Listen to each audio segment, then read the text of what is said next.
Oh, yes. It's the Hardcore Marketing Show. I'm Casey Cheshire, your host for this epic journey. And today's show is sponsored by Cheshire Impact, a company on a mission to help you maximize your use of marketing automation, Pardot, and CRM, Salesforce. CheshireImpact.com. Bam. All right. Well, let me introduce you to today's guest. Man, what an amazing story she has. Amazing business story, amazing personal story, fighting against all the odds. But how I first found her, and I was on Amazon buying some great books, and Amazon said, hey, there's this book. It's called The 1 Hour Content Plan. And I thought, if someone can summarize planning something like content, which some people think is just massively complicated, into a 1 hour content plan, I got to talk to her. And so we hooked it up, and little did I know, she's actually in Singapore, and she has not just only written her own book, but she has also been a writer for the Huffington Post, for Marketing Profs. She is an expert in nurturing and content. And again, live from Singapore, Mira, welcome. Hi. Hey. Nice to be here. Yes, thank you so much for being here. It's amazing. And I know it's 12 hours different over there, but somehow we're still talking live. Yes, it is. And I'm still alive, no matter what time it is. Yes, and you had some coffee. I had a lot of coffee. Yes. Good, good. Well, hopefully that coffee plus just this topic that I know you care about so much will just keep us charged and going for hours on end until Of morning. course. So the theme for this month, it's a little bit of an overlap because you have expertise in several things. The theme is really around nurturing, but also that 1 hour content plan, the idea of the content that can empower your nurturing and content itself and content strategy and just how can you plan out content in 1 hour. So that's really the theme, and it all relates back to that CSI, that roadmap we have for people where they're trying to maximize their marketing with marketing automation, with CRM, and they might be jumping to a step further along before maybe making a plan. So we've talked about knowing your buyer. We've talked about setting up reporting. Now it's time to get into content and actually nurture people. So happy you're here. I want to just pass it over to you and say, look, it's late at night there. Do you want to just smash some myths, some bogus strategy you've been hearing and just want to like set the record straight? Yeah, I'd love to. I mean, there's a lot of crazy stuff that people talk about content. And the thing is, what really got me to write this book was, when I was speaking to clients and when a lot of readers write to me, they see content and then they see their business and they don't really know how the two gel together, so they Yeah. know content is good. They know content is king. You got to continuously put content out in some medium, all right? But they're doing this because someone up there told them to do so. They Mm, don't really know why, and they don't really know how that's going to link to business.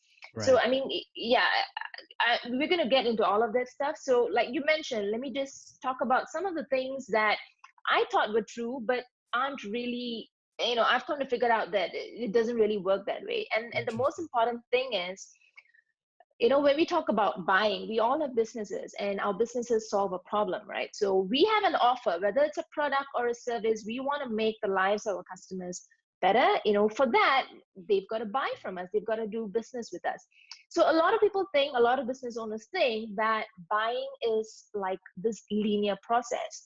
So they think that, okay, someone hears about me, they come to my site, they Right. check me out, they check my offer out, bam, they're going to buy it. They think it's just one straight line, and someone who doesn't buy from us after the nurture process or whatever we have set up, all that automation, if they don't buy from us, we leave them alone. We go back to finding new leads. This is how we think it works. Right. But the truth is, it's actually not something that's that linear. It's like this big chaotic process. I like to think of it like scribble, because someone comes in, they find out about us, they may not necessarily sign up, they leave, maybe they hear about us from another podcast or something like that, they come back in.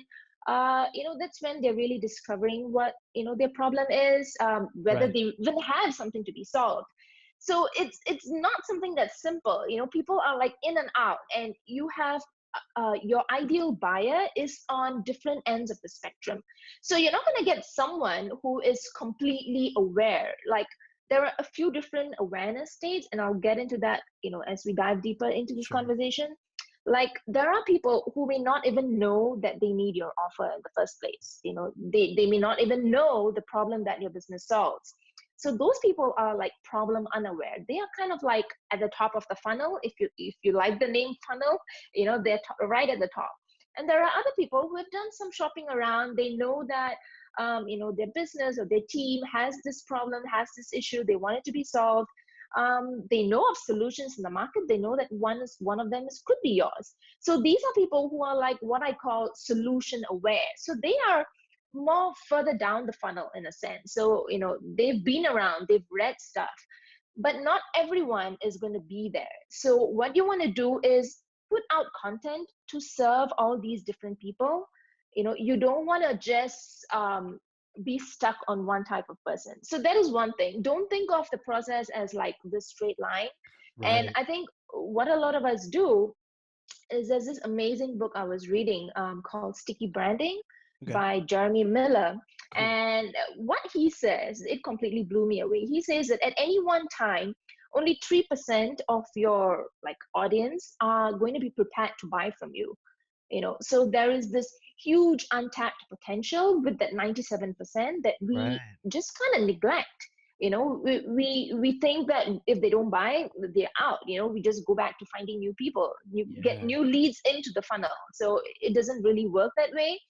So you need to kind of think like 360 with the people coming into your system. So just Right. because they don't say yes right now doesn't mean that they will not say yes ever. That's one thing. That's such a good point. And, I think about the conversations where it's almost like, A happens first, then B, then C. Yeah. And, it almost reminds me of like dating and other things where it doesn't work out like this. It's all weird and wacky and you're not even sure where you're at anymore. Um, and, sometimes we'll bump into sales or some groups where they have a model, to your point, where if someone isn't responsive to, or they can't even connect to them on a sales call within 3 rings, well, that lead you just paid $50 for, it's gone. It's almost like it won't Exactly. fit or fold. Like they're playing poker with a poker hand, and they're like, "Nope, I don't fit this poker hand. It's out."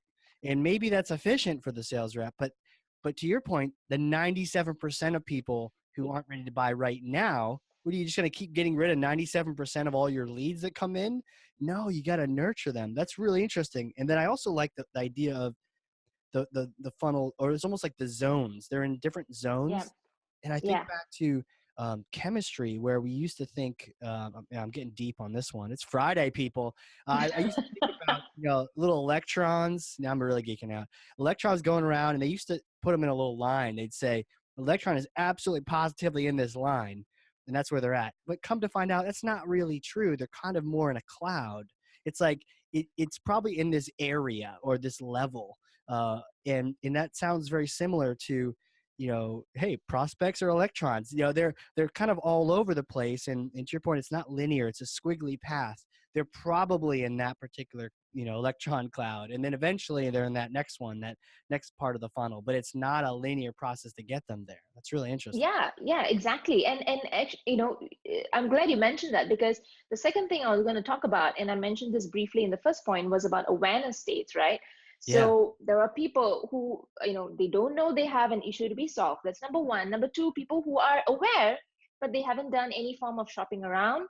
And then, those who are like solution aware, these are people who have been around, they've shopped around, they know of the solutions in the market. And then you have the people who are most aware. The thing is, what we do is we kind of overemphasize on certain content types. So one of them being how-to content, Mm, your list posts. We kind of fixate on those, and we neglect different other types of content. Like for people who are further down the funnel, in a sense, things like case studies. These would work, because they really amp up the desire, and it gives them that final nudge to get them to say yes, hey, I'm going to do business with this guy, business with this right. lady. Yeah, so we kind of miss out on the different pieces of the funnel, like success stories. Yeah. Yeah, so all of these things, it kind of brings your content strategy like a full circle. And like you mentioned, people are at different zones, so it kind of strings them all together. So even if one person says, hey, I don't think I'm ready for this yet, if you have a, like, different pieces of content, it's going to like pull them back into like your zone, and Yeah. it helps you be top of mind, so that when they are ready to buy from you, you're the first one that comes to mind. So yeah, I I think like that. being top of mind is really crucial, especially now, when the buyer is, you have a more aware buyer, someone who is wary, someone who is looking around, who has a lot of choices. Being top of mind is really, really important. That's so true. And I like that how you talk about as people go through the funnel, which, if it's flipped, if it's upside down, hey, however they go through, call it a Yeah. funnel, call it a, I don't know, Whatever. something, Yeah. call it a, I don't know. We need some goofy words for funnel. Maybe someone can tweet me some. But yeah, as you go through that process, it's the increasing of awareness, to the Yep. point where they're unaware, then they're aware, then they're more buyer aware, to your point, and their awareness Yep. of you and of what you do and your solution increases over time.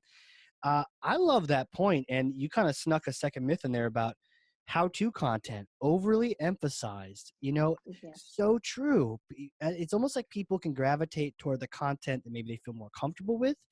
But I've seen, even personally, we had two blogs over at Cheshire Impact, and one is a how-to blog on Pardot, and we were putting a lot of resources and emphasis on that, only to find out we were attracting people that were totally cool doing it on their own and didn't need us or want us, but they appreciated the help. And so it was like a good branding thing, but it wasn't exactly attracting the customers. And whereas we had another blog, it was more on strategy, it was a different approach, more success stories like you talked about, and that actually drove way more traffic. Thankfully we had them both tracked inside of Pardot, so we could see, hey, we got a lot of visits from this one, but the deals are coming from this one, right? So, but yeah, that how-to content, it can be a double-edged sword, to your point. It can Yeah. bring in, I mean, what kind of experiences have you seen with the Yeah, the thing is, that's a great example, because I had someone, she was like a service provider, so she provides like these expert services, and Sure. um she had a lot of how to content, and like the lead magnet she had on her site was also about, how to do something. And the thing is, but she was gravitating towards like an agency model where she would do stuff for these entrepreneurs, Yeah, and sure. she didn't know, and she was just attracting like a DIY audience. Totally. So these people were like, wow, your stuff is amazing, you're great and all of that, but she was not getting any sales. No one wanted to really do business with her, so she had like a raving kind of wrong audience, in a sense. They loved her, but they were not prepared to do business with her. So it's no fault of theirs, it's just that she was attracting these people. So how to How would content you is switch great. that? How would you, instead of the how-to content, this person obviously wants to show that they know something, and they also want to provide value. Yeah. So how would you So yeah, approach because that? I would probably shift it to talking about strategy, like you mentioned. So why would you do something? Because people would need to know what is your style of working, what is your take on strategy, for them to even be invested in working with you. Because if they dig into your style, they dig into the way you conceptualize the strategy, or this process, and they kind of align with it, they see their business moving towards that model, they feel that you can help them, then that's great. Because you want to give them a piece of content where they can say, hey, I think this is for me, I think I'm going to do business with it, which is very different from if you're selling like a digital product.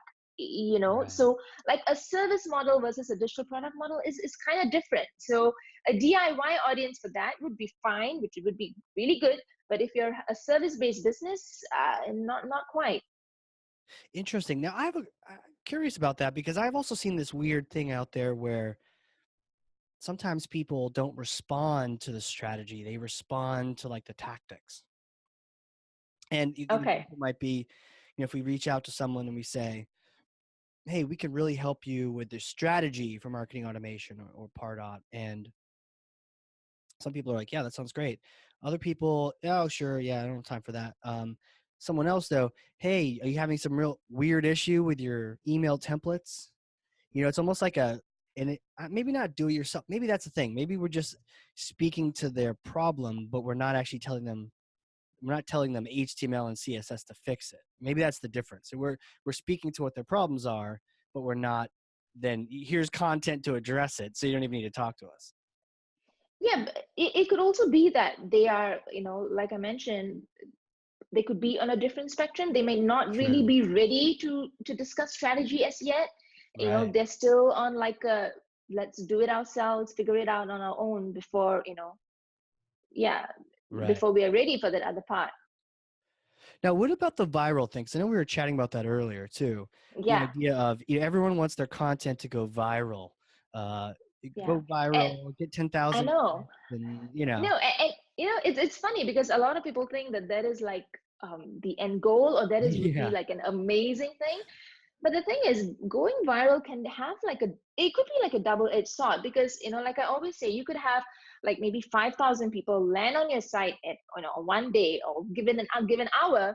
And yeah, let's say even if you do a pretty good job of capturing some of that traffic onto your your email list, because you have like an opt-in there or an exit intent pop-up, something like that. Can those people be primed to do business with you? So it right, doesn't matter whether it doesn't matter, the numbers don't matter, but what matters is the type of target audience that content is attracting. I think with any piece of yeah, content, that is like the number one thing. You want to attract the right audience, and even more so, you want to be able to capture the right audience onto your system, because if not, you're going to end up with like thousands of leads that are going to kind of like fill your email list, give you an inflated idea of how valuable your email list is. right, But in the end, those people are not really ready to do business with you. But here's the thing, a lot of people tell me, hey, Mira, yeah, fine, but can't I prime them, nurture them to do business with me? The thing is, it doesn't really work that way, because the interesting, people who get onto your list, they're raising their hands and saying, I have an issue with this. You offered me the right lead magnet, so I'm opting in.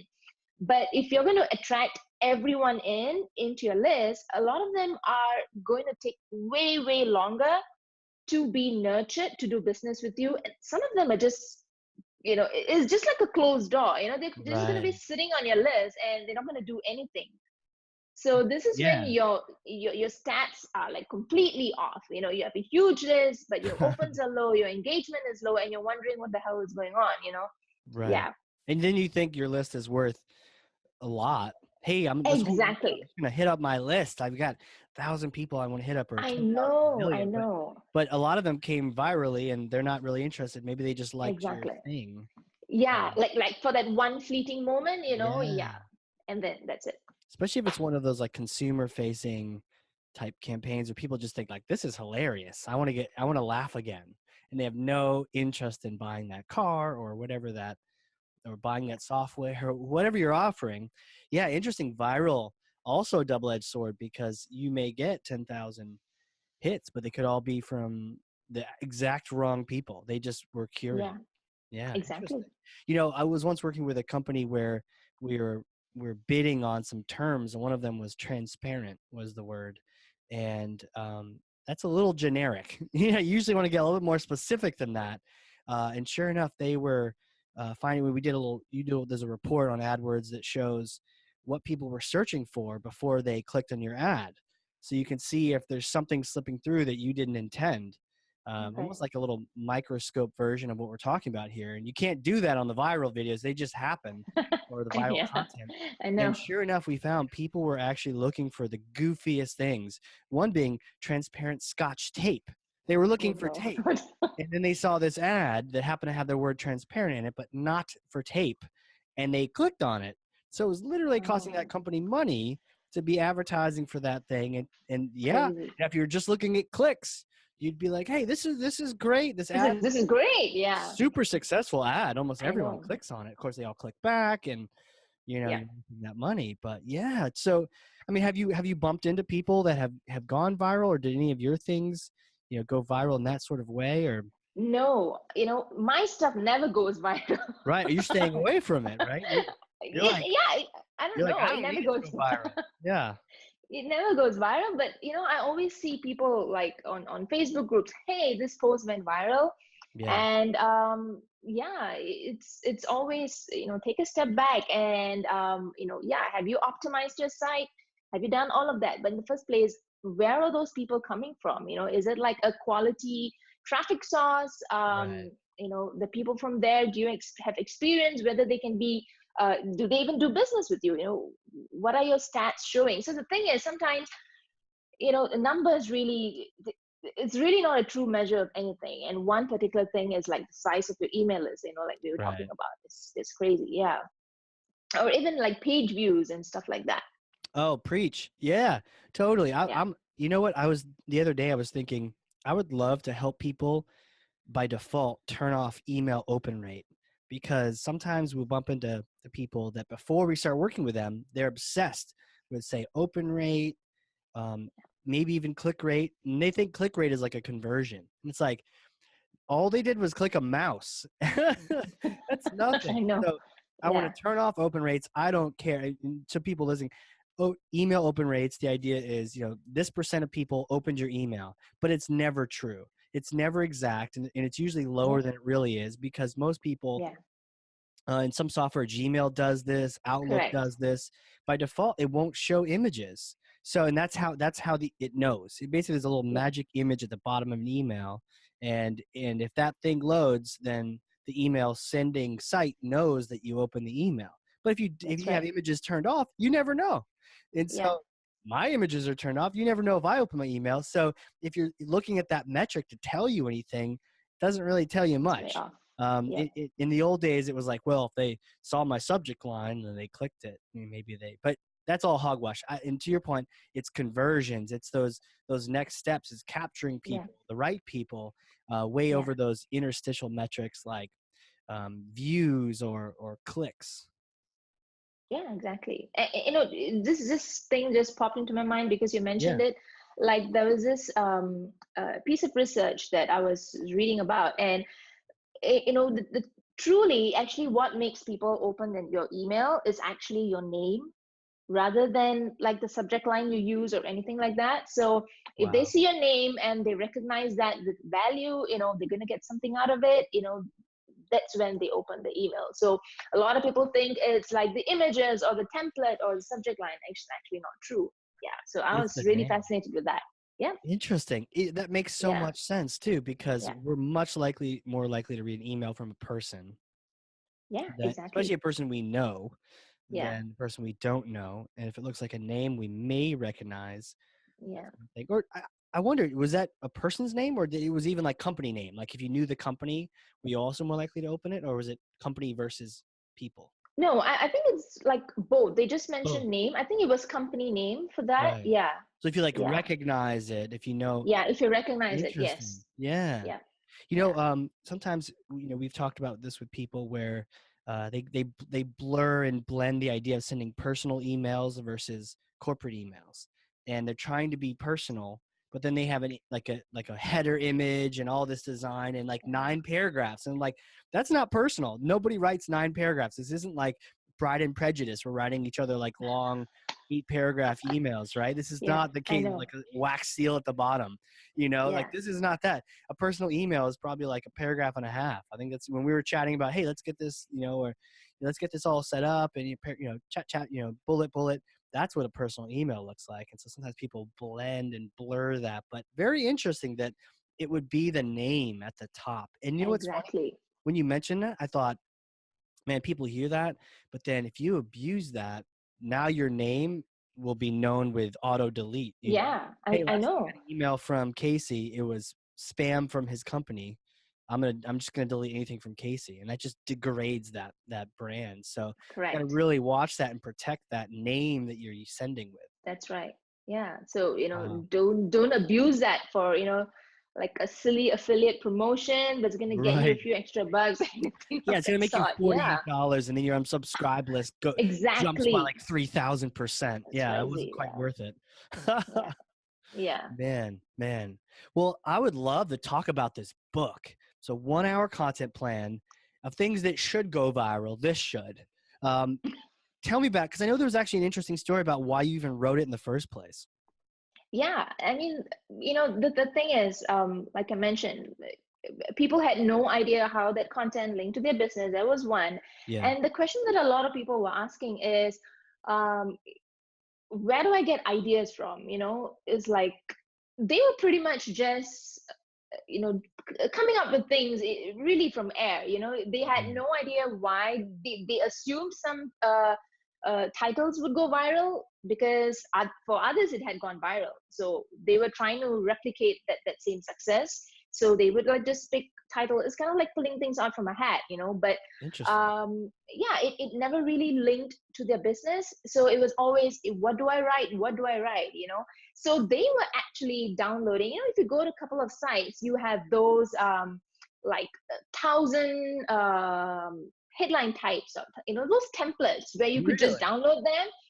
But it's like teaching a man to fish versus like giving him the fish or cooking the fish or whatever. You've Yeah. heard of that. So they think that if That's you download all crazy. of that, they would kind of get those ideas. But it doesn't work that way, because No. at the end of the day, you're gonna go through them, and then it's like back to square one. Right. So yeah, so my thing was, I really wanted to address those issues. And yeah, like I mentioned, at the end of the day, how does that boost your business? If your content doesn't boost your business, you're pretty much creating content in a vacuum. Right. So yeah, everything has to link, which is why I wanted to kind of give them a process to think through on how to actually come up with content ideas, and how to come up with like a content plan.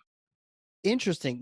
When you mentioned that list, I mean, I had to laugh because it's one of those things where it seems like it'll make your job easier, but all it does is further take you down Yeah, the path of being inauthentic. And I think we're finding out that there's so much noise these days. People yeah, abusing privacy, Zuckerberg speaking in Congress, and all sorts of things happening, yeah, spam increasing, tricky clicks on emails, GDPR, all this stuff going down. Marketing gets a bad rap. And, yeah. and That's there's only like a few people that are earning it for everyone. And so when I think about using titles, man, I could see how you may, oh, this title worked really well for company X. Oh, maybe it'll yeah, work well for me. But really, you're just exactly. not being authentic, and Yeah, people are starting to sniff that. They can tell, like, what, this has nothing to do with you. Why are you even using this? This is clickbaity. So yeah. you're bumping into people trying to find a shortcut to do that because they didn't know how to create it on their own. Yeah, Huh. they basically had no clue, in a sense. Yeah. They were just following advice. Content is good, but how does that help me? So yeah, I mean, just to share a little bit, Yeah. the thing with, when you're coming up with like a content strategy or a content plan, it really has to be closely tied in with your business goals. Like for me, whatever content pieces that I plan are tied into like huge dates in my business. What dates are important, or are there like any milestones? Are you releasing like a new offering, a new service? It has to be tied into that. So once you have like a gist of all those dates, a Yeah. list of the things that you're creating, the things that you're launching, you need to think about two things. Number one, what problem does that solve for your audience? Okay, that's the main thing, because all of our businesses have to solve a problem. And Right. number two, the second one is, what what are all the things that your audience has to know, before they can say yes to you? So Right. now when I say what are all the things they have to know, this isn't just features or benefits of your product. More than that, what are the false beliefs that they're holding on to? Mm. What are the assumptions that they're holding on to? Because we have all of that crap within us. Before we buy anything, we always think, it's not going to work for me, it's not going to work for my business, I don't think it's right for me. So it's your job Right. to Too hard actually to help use. them. Yeah. Yeah, Too exactly. expensive. Yeah, Yeah. I'm not techie, it's not going to work for me. Right. So it's your job to actually help them break through all of those hurdles, and find before they can actually say yes. So we hear all of this talk about like a pre-launch campaign. And the Yeah. thing is, I think a lot of people don't really understand what a pre-launch campaign is, but this is actually what it's for. Is to help them get over those false beliefs, assumptions, to Huh. arrive at the space where they are like, okay, finally they're willing to listen to you, and give Right. your offer a shot. So your content has to do all of that. Yeah. And my husband is like a huge Apple fan. And if Yeah. you look at Apple, obviously they have like millions of dollars, for their marketing campaigns. But Yeah. when they release a product, they have huge lines to buy that. But So true. way before, months before, they have all these kind of like educational campaigns going on. How to use this? What are the features? You Yeah. don't need another phone, or you don't need another tablet, blah, blah, blah. And all of this is part of their pre-launch. It's to get over all of that. I'm not techie. What, the assumptions that people have inside of them, so that, when you release that thing, hey, they're ready to buy. So your content has to do all of that. So when you tie your content strategy in with your business goals, this is what's going to happen, because people are going to say yes to your offers when they're out there. And yeah, things are just going to gel and sync. That's cool. You're softening up. I want to say soften them up, but that almost sounds like the wrong direction. But I like the fact that they've got you identified. They've got questions. They've got these false beliefs. Yeah, it's kind of like priming them in a sense. Priming them. Priming Yeah. them. That's funny you mentioned that word. Um, I feel like we're almost like mini Tony Robbins. Like we're coaching people. They have these. Oh, this isn't going to Pretty work for much. me. I'll never be successful with this software. Yes. You will be successful. Say yes. And then you're trying Yeah. to get them.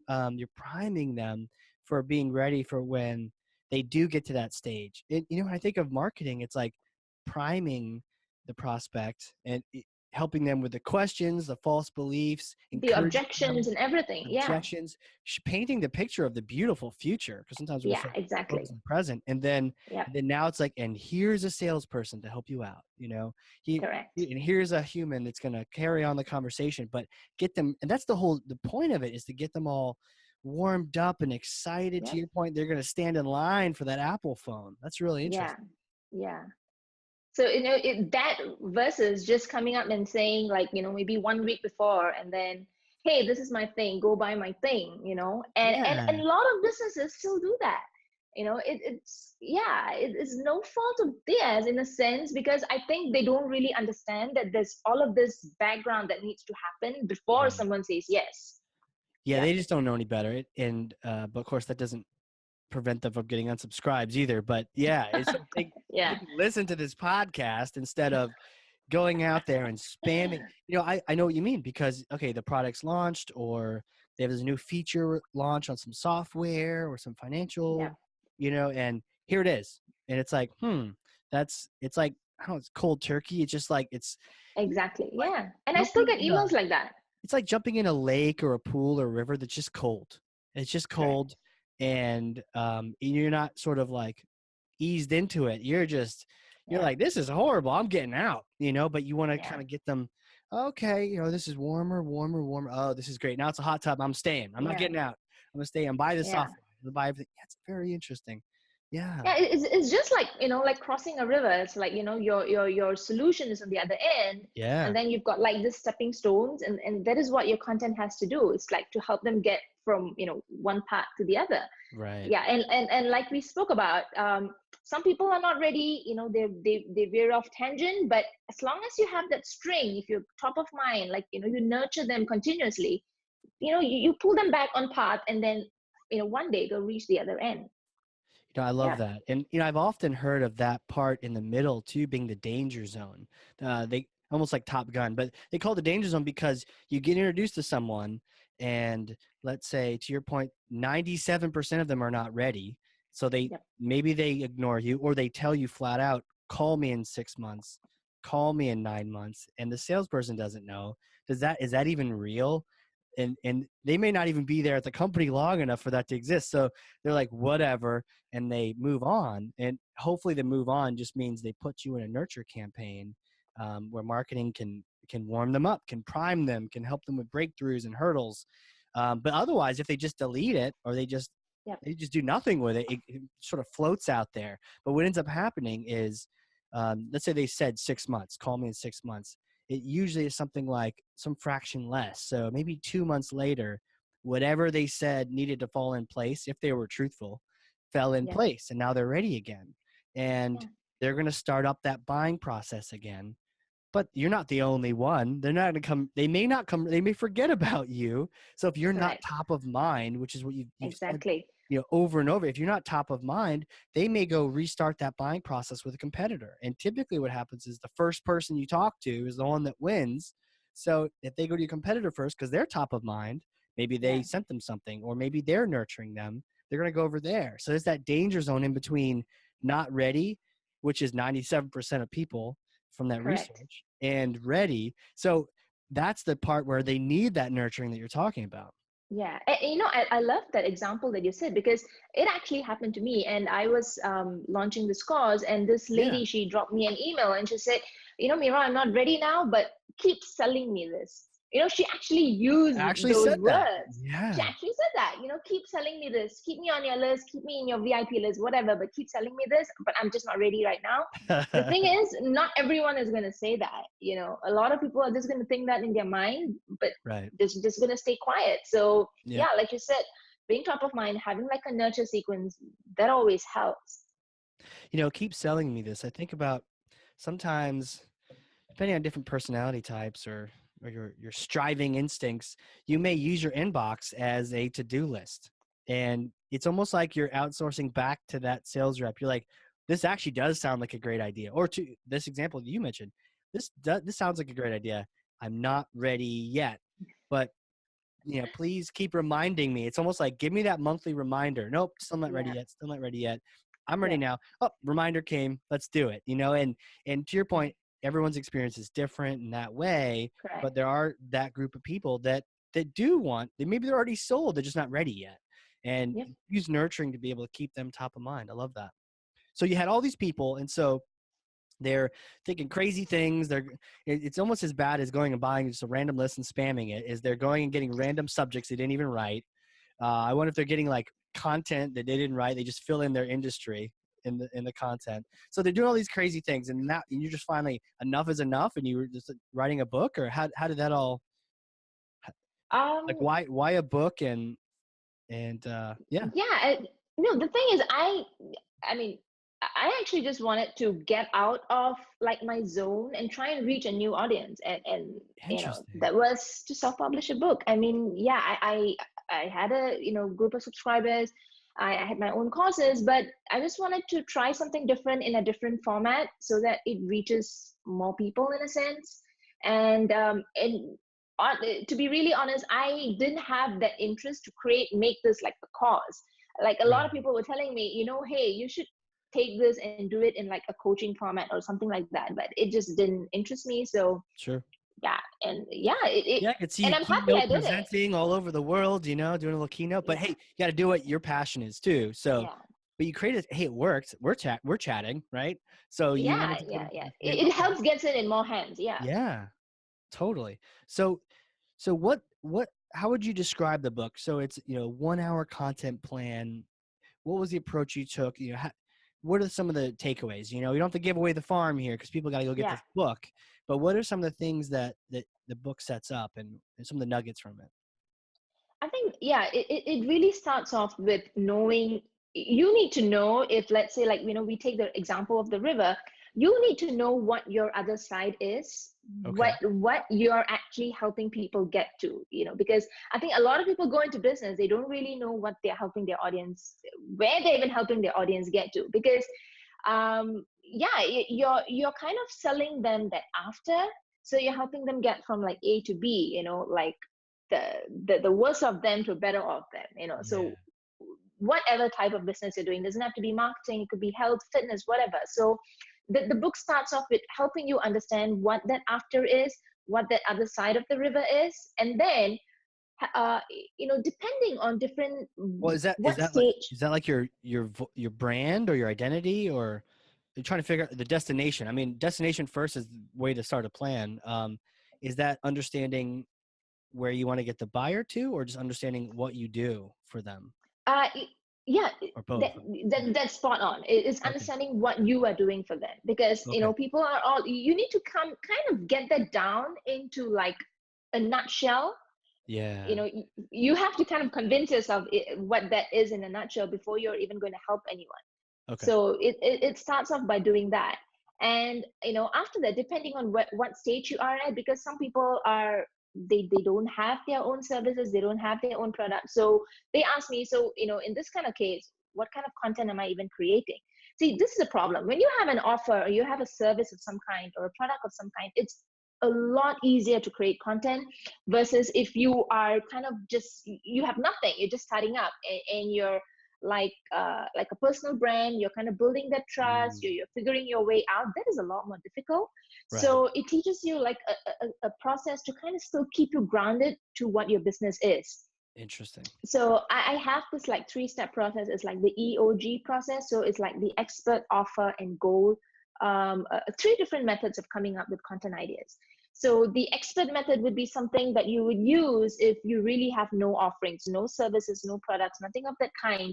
Yeah. But if you follow that, it would still keep you grounded to what your business is and the vision that you're going towards. Interesting. So you will not veer off tangent, because it's really easy to veer off tangent if you're at that stage.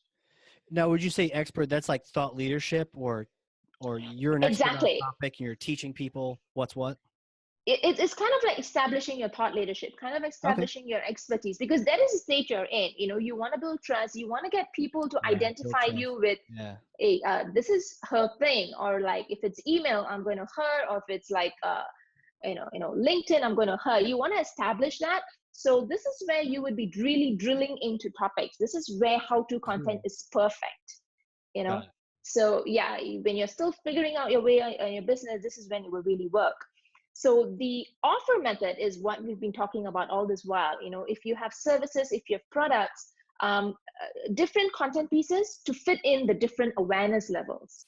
So like I Yeah. mentioned, problem aware, solution unaware, solution aware, and then the most aware. So the 5 different awareness states and different content pieces to fit each of these states.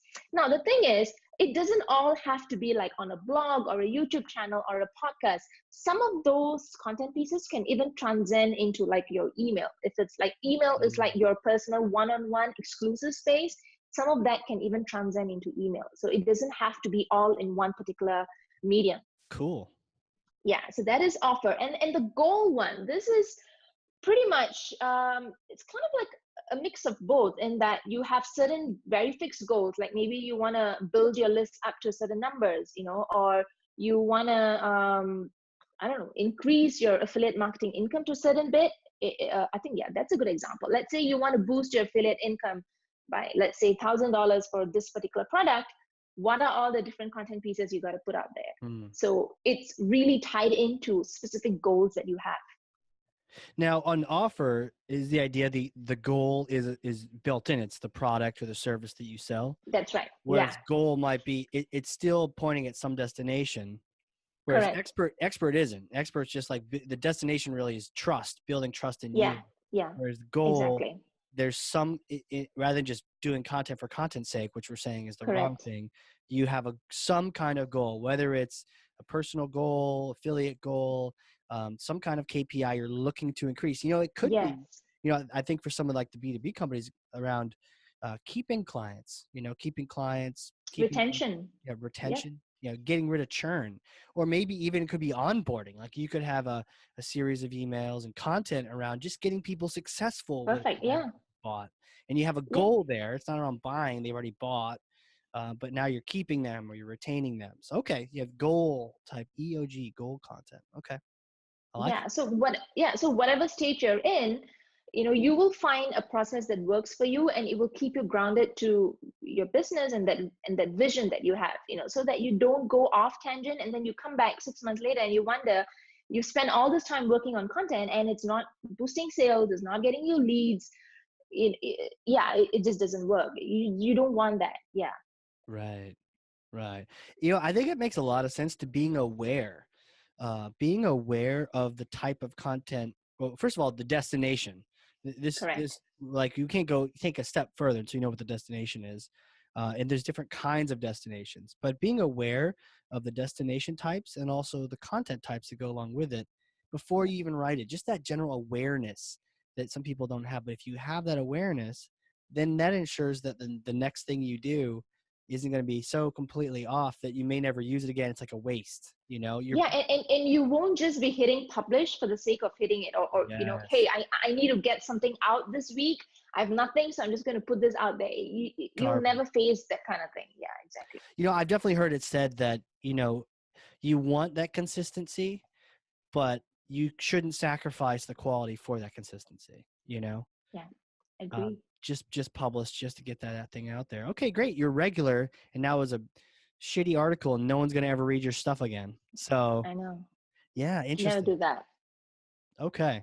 So type of contents. So is that really key at the beginning of the planning process for the content plan? Just understanding destination, the type of content. Where do you Correct. take people from there? How do you help them map out execution?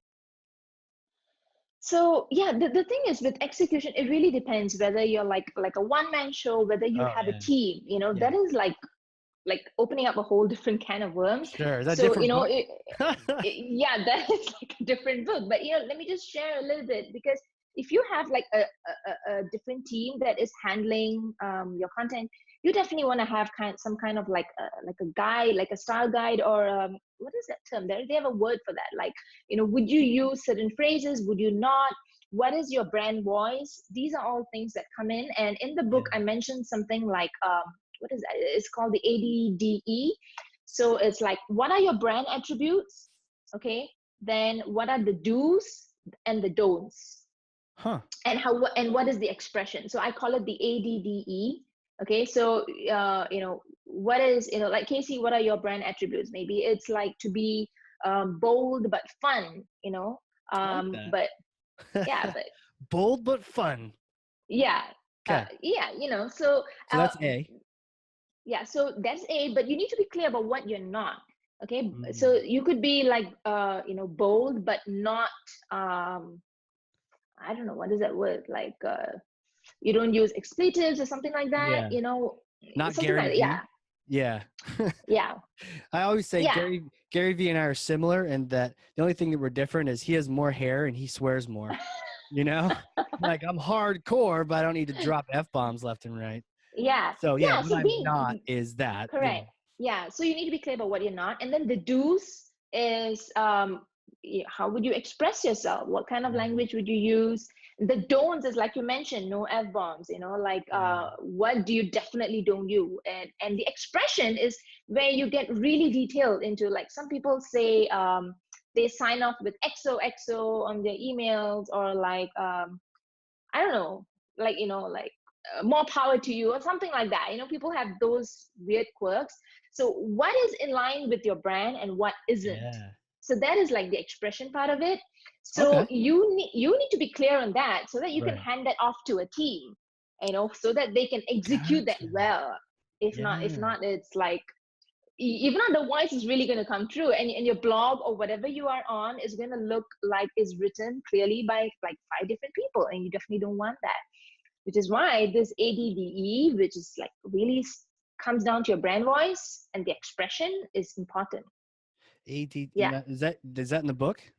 Yeah, that's in the book. Because that alone is worth the price of the book right there. Ah, There's such thank clarity. you. Yeah, Yeah. yeah, no worries. It's like, hey, those podcasts sponsored by, but no, there's some real clarity in that. Yeah. So so you said no. What was the A?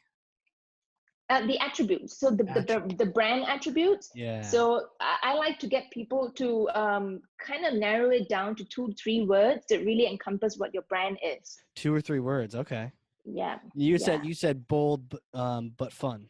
Yeah. Yeah, bold but Sure. fun. Yeah, so it could be like 3 words, but you also need to be clear about what it's not.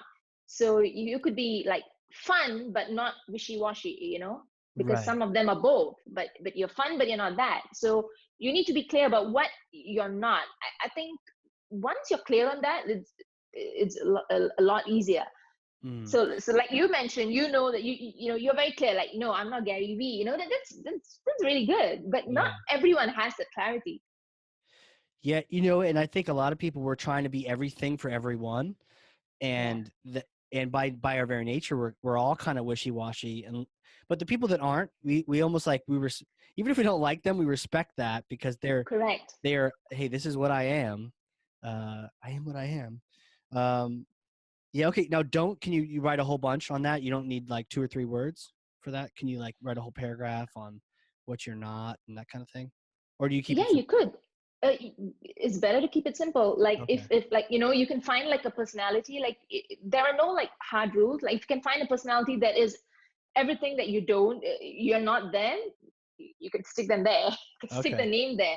And That's I true. actually encourage, like when I'm working with clients, I'd actually say if they have difficulties with this, I would say think about like internet personalities. Who are you and who you're not? Whose values do you align with, whose brand do you align with the most, and then Right. it makes it easier to do this exercise. Yeah, I'd say, Yeah, maybe my clarification sentence would be like, the energy of Gary Vee without the potty mouth, yeah. Um, and yeah. and the Yeah. and the thing is, a lot of people they mistake this. Like, they really admire someone, like someone has huge success, but they think that they need to be like them, they need to follow them in that sense. But Right. you can admire and respect someone, but that doesn't have to be your brand. Totally.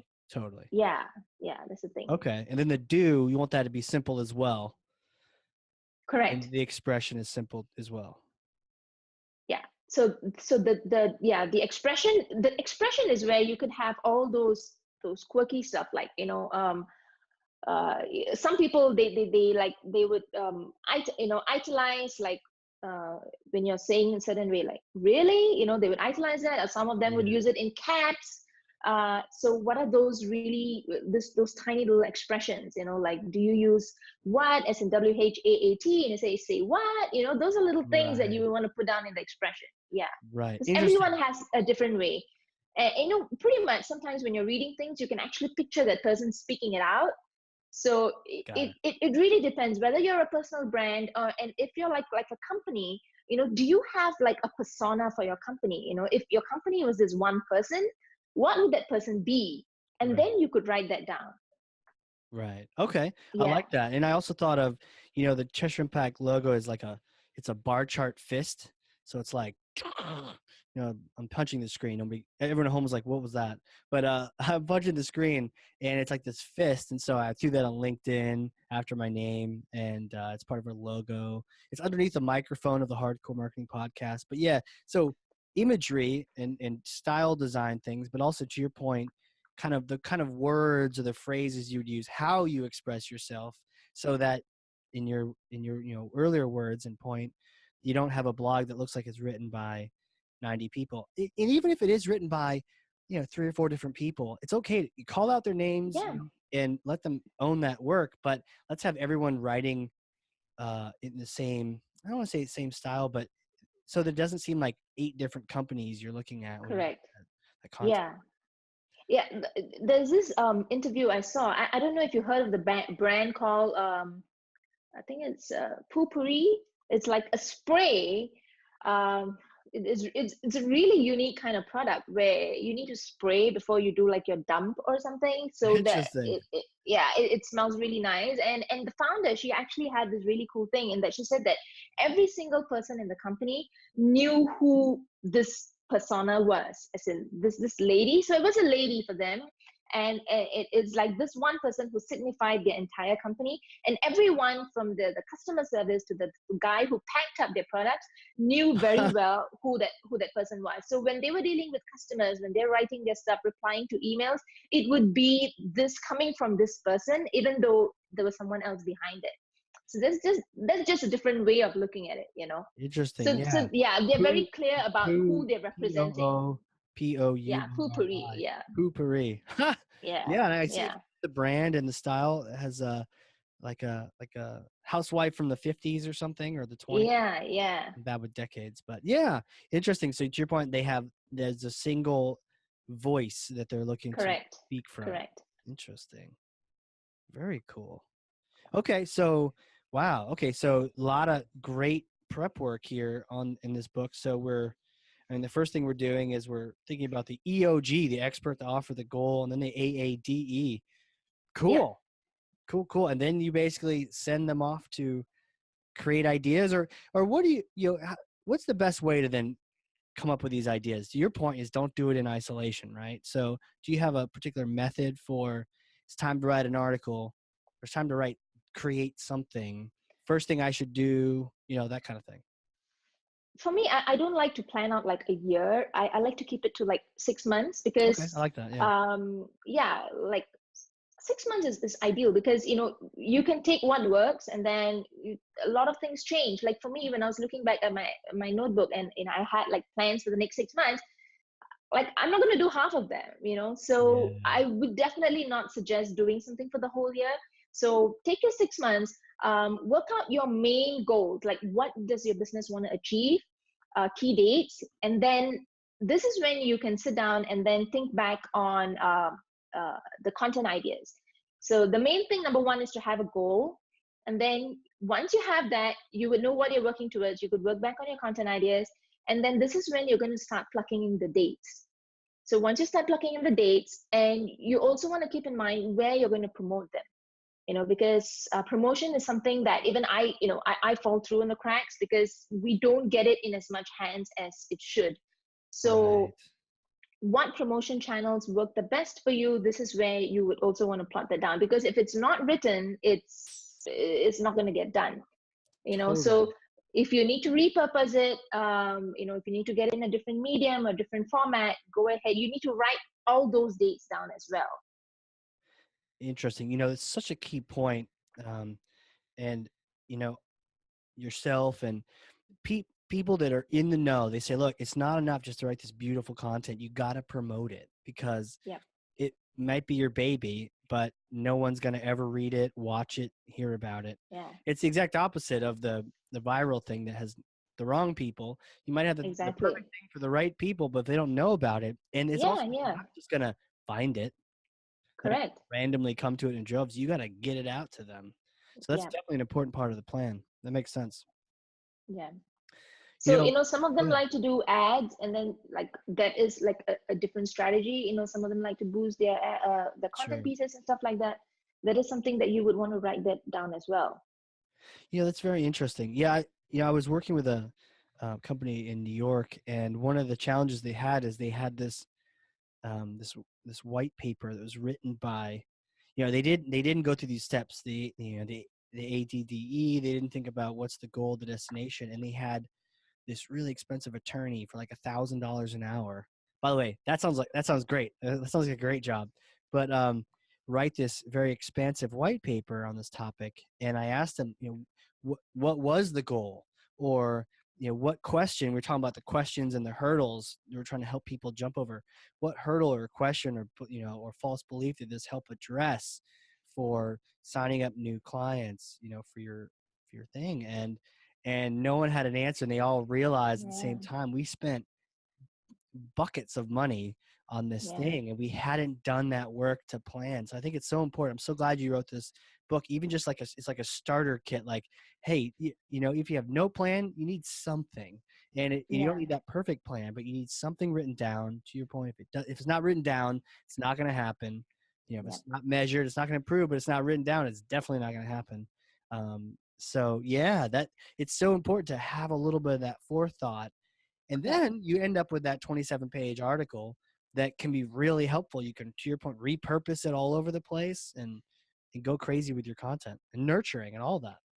Yeah. It's kind of like magic almost. You have the right content piece, you get the right person in, and if you think a little deeper, you even get the right lead magnet, something that takes them from that content piece to Yeah. that one little next step. Then they're ready to opt in. And then if you follow that up with like this nurture sequence, it's really almost like trudging, it's kind of like a train, and then they're really moving along. And if Right. it clicks for them as well. And this is where you get all those emails saying that I'm so glad I found you. When you're getting feedback like that, that's when you know that each Yeah. of your content pieces has done its job, Right. and your people are really on that journey towards whatever offer you have at the end. That's Yeah. cool. And you know what? You told me this earlier, and I'm starting to see it now. You mentioned you're a huge email nerd. You just love Yes, geek I out on am. email, and it's even now you're like, yeah, let's do this. So, taking content the next step into email, do you have any tips or best practices on, either structuring that email or that nurture sequences? Maybe like you just mentioned, different ways you can form it so it really supports your goal or getting to your goal. Yeah, like I'm like a huge fan of the nurture sequence. It Yeah. really works very well if you do it right.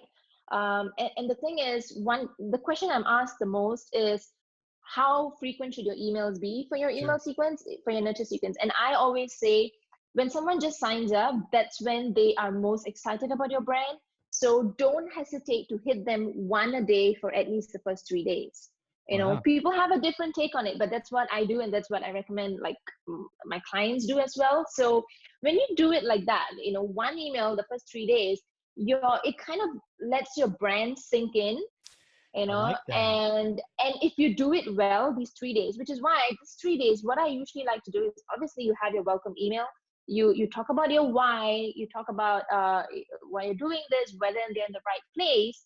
And I kind of like to add like a PS in there, and I think the PS is like the most underrated kind of email real estate. Mm. You kind of say, tomorrow I'm going to share something really juicy, and you kind of pump it up with like a bullet, like how you would do it with a bullet. You make it enticing so that they're going to be looking out for your name in their inbox the next day.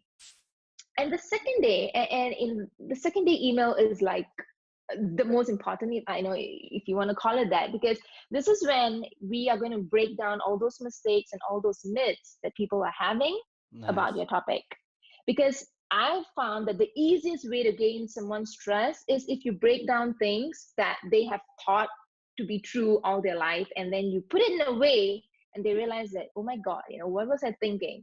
That is when you're going to really get that trust. So I like to do that in the second Wow. email.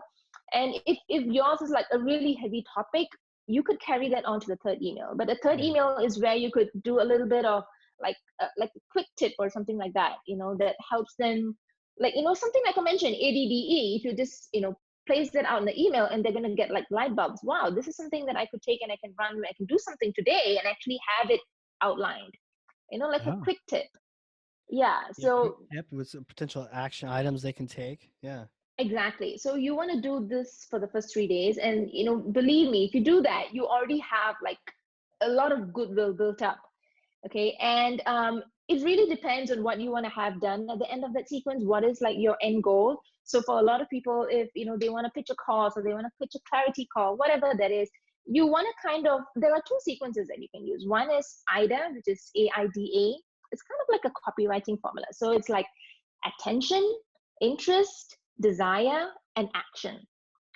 So you're already gaining their attention, because in the second email, you're kind of breaking down those myths and mistakes. All right. So interest is when you're kind of like giving them those quick nuggets that they could like implement really quickly. Yeah. So desire is the email that you do after that. This is where you could show like some client case studies, or you could paint a picture of the after. Okay. Yeah. Yeah. And then the action is when you could say, hey, why don't you like take the next step, whether you're pitching a product or a free call with your salesperson, something, so this is roughly how you would structure like a nurture sequence. And by the Interesting. end of the nurture sequence, even if they say no, you're going to be top of mind. Yeah. And it depends, if you're going to be regular with your communication with them, then you've got like a fan for life, pretty much. Interesting. Interesting. Yeah. You know what's interesting about this? I I love this, and even people listening that are in a B2B sense, sometimes they're like, "Oh, well, my sales cycle's 9 months, so why would I try to hustle someone three weeks in?" Well, that 3% or that other group. There's a Exactly. particular drip campaign. I was chatting with Susan from Cheshire Impact on a previous podcast, and there's a particular nurture where you flip everything. You give people late content first, then early, then or late, then mid, then early, because there may be some people that come in and they're ready to go. They're ready. So Yeah. you Yeah. give them the Interesting. chance to just go ahead and pull the trigger, and then everyone else that doesn't want to do that, now you can go ahead and give them some Yeah. some other content. But I like this because there's a particular pattern to it, and you're also deliberate, and you're saying, hey, do you want to take a step? I think sometimes we get shy, or we get gun shy around unsubscribes, and test it, right? Test it for Yeah. yourself, find out. But what I think is really interesting is the idea that when people first get on your list, that's when it makes the most sense to talk to them, because Exactly. or maybe you're talking right now, and people probably have more patience for you then. If you sent them 3 emails in a row, 3 months from now, they're like, who are these people? Man, they keep harassing me. Yeah, But they were doing the research, so you're being helpful, especially if you have value in each one. I mean, you're not saying this, I'm not saying this. We're not saying just spam someone and make them buy every email. We're warming them up through this correct. process. Yeah, that's cool. So Yep. you said there was another, is there another one too? There's the AIDA and there's a different Yeah, one? the other one is PAS or PAS. So that is problem, agitation, and solution. Okay. So it's pretty much, it kind of models after IDA, but it kind of takes a more aggressive stand because it More it talks a aggressive lot than about, more aggressive than the other one? Wow. yeah, more aggressive than, because it's like it hits at the problem and then it goes into agitation. So you're basically like hitting all those pain points. It's kind of like rubbing salt on wounds in a sense. Oh yeah. So IDA is more of like easing them into it, but the PAS is something that is more suitable for, like, I would say, like an active sales sequence. If you're launching something right now, I like it that. would be more suitable for that. So it really depends on your style, on which one you want to use. But just following these two formulas, it really helps you to flesh out your sequence. And so true. You mentioned that's best for an active sales sequence. Sometimes I think when we look at our email list and our segmentation, we forget to use the data that can be in our CRM. We forget to use the sales data. We're just Yep, looking at marketing data. Who are these people? Maybe what segment should they be in? But where they're at in the process is important. correct. So to your point, we could go some nice warm up style, or three days, and then 1 month at a time or weeks at a time. But man, if someone's in an active deal, or they're about to be, or they're about to be handed right over to sales, let's give them the pass. Let's give them, an aggressive little salt in the wound and Yeah, get them ready to buy that thing. exactly. And they will not mind at all. Right, because Yeah, they will not. they're like, I know, you're speaking right to me. I have the same problem. Correct. I feel the pain Yeah, too, and wow, you guys really get exactly. me. So, but being smart about where you use them based on where Yeah. people are at in the process, that's really cool. Very cool. So this is awesome. Like, who are you? You're in Singapore. You're staying up late. Man, I've took you to your next day. I'm looking at the clock here. Oh my God, yes, you did. Hey, happy Saturday. Or is it what day Happy of Saturday. It Saturday? is. Happy 19th Saturday. May. Friday Thank for you. me. But how's the day looking? Is it good? Will it be good for me It's when I good. get there? It's good. Everyone's Okay. asleep in my neighborhood, but I'm still kicking. You're still here. So, before I let you go, I love to hear this, some of the story about how, you started, and I believe you went to university for something like you're thinking, and even in your head, something different, take us through that. Like, how did you become this book superstar, and Ah, on podcasts and all this kind of stuff? I'll just say I'm like the last person to ever become an entrepreneur. Like no one in Yeah. my family is, so some people say I always knew I wanted to be an entrepreneur. I was like, I sold the lemonade, I traded the cards. I was none of that. I was like the Right. nerd sitting in the front row in class, raising my hands. I was always like, after college, get a job, go to work. That was kind of Right. like what was drilled in. Yeah. But yeah, so I did international relations when I was at corporate, and I created marketing assets, stuff like that. So I had a little bit of experience Sure. working in marketing, but once I became a mom, I wanted to take a break from work, and I did that. And I was actually ready to go back to work before I kind of had like a health scare Yeah. that really like kind of stopped me in the tracks, and I had to let that job go. And I had to sort myself out first. And after I did that, I was just at home and like, what do I do now? So that is when Right. I actually started sharing ideas about marketing on my blog, and things just picked up from there. Were you intentional or deliberate about that, or were you just sort of getting when you had that pause, you're like, whoa, Yeah. health scare, and so glad it worked out, but you're like, huh, was it like, I don't really want to do that other thing? Is that kind of the thought, or what kind of thought did you have? Why Yeah, why the did thing you not is, just go back into corporate life, that kind of thing? I don't know. I kind of took it as like a signal or a message or a sign, Yeah. Okay. however you call That's it. I was cool. like, Sure. maybe slow down a bit. Maybe you're meant to do something else. Right. So, yeah, I was serious about it, in that I wanted to do something with like some businessy thing, even though I was not really convinced myself. My family definitely wasn't convinced. They were like, really? Yeah. Family But can be I tough that just, way. Yeah. yeah. And especially because this is like uncharted territory, uncharted waters. No one has done this before. Yeah. So, and someone, the internet, really going to put your face up there on the internet? You've Were got they, all these they different were like, things. wait, you're not going to become a doctor or a lawyer or, get a Yeah. stable job like we want you to? Yeah, exactly. So yeah, but I wanted to take it seriously. And but one thing was, I think I was smart about, I'm happy that I did that, was I took email seriously from day one. Email and content, these are two things that I took really seriously from day one.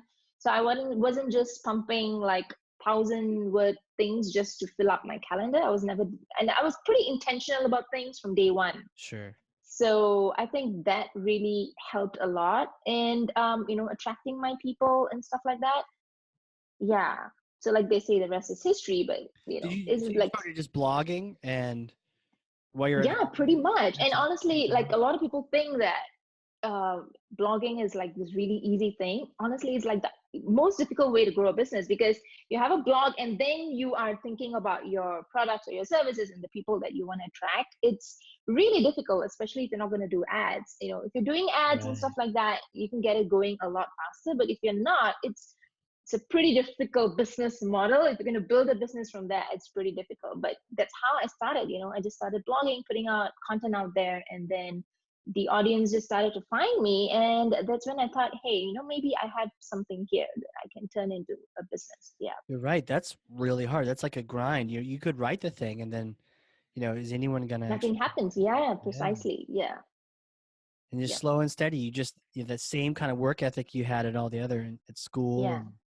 and the other job, you just kept Yeah, with that it. You helped. kept consistent and you kept your quality so people could rely on those posts and eventually Yeah. grew something. So this is really cool. Where can people go and find out more? Obviously, they can get the book on Amazon. Is it the best place to get it? Yes. Okay. Yes. So get And the book. this is how it looks. It's There going you to look go. upside down, It but looks yeah, this is really the cool. one. I like it. And the picture online makes you like, is it really a book? But it really is. And Yeah. it's a Yeah. it's a it's a good one. So get the book on Amazon, but your website, why don't you give out some URLs and Twitter or wherever people can connect with you and find Yeah, my dad's name is really difficult to pronounce, but I think you can leave the links in there. So it's Meera Kothand. Okay, so it's Kotan. Okay. Meerakothand. So I'm on Twitter there. My site is the same as well, meerakothand.com. Yep. So you can go there. And if you guys want like a one page, I have something that I created. It's like a content strategy kind of one page thing. It's just a single page that will help you kind of flesh out ideas. Oh, that's It's cool. just mira.tips tips Yep. slash content. That's it. It's a short link. Mira.tip/content. That's a Yep. cool short link. Yes, it is. I like that. Okay, Yeah. great. Well, this has been fun. Thank you so much for doing this. I mean, I've learned a Thank lot. you. I've got like pages and pages of notes over here. So this has Amazing. been awesome. Learning from the Thank you best. so much for having me. Yeah, I love talking about this stuff. So I could like just go on. Really? Well, I Yeah. got to get you to sleep so you can enjoy your Saturday. But yeah, let's do this again and circle back around. This has been a blast. Yeah. I know. Thank you so much for having me. Absolutely. And everyone listening, if you learned something here, and if you didn't, then you're brain dead or something. But if you learned something here, share this with someone. Share it with a colleague or share it with someone else on Twitter or Facebook, just so they can learn from this too and learn from Mira. And this has been the Hardcore Marketing Show. We will catch you all later.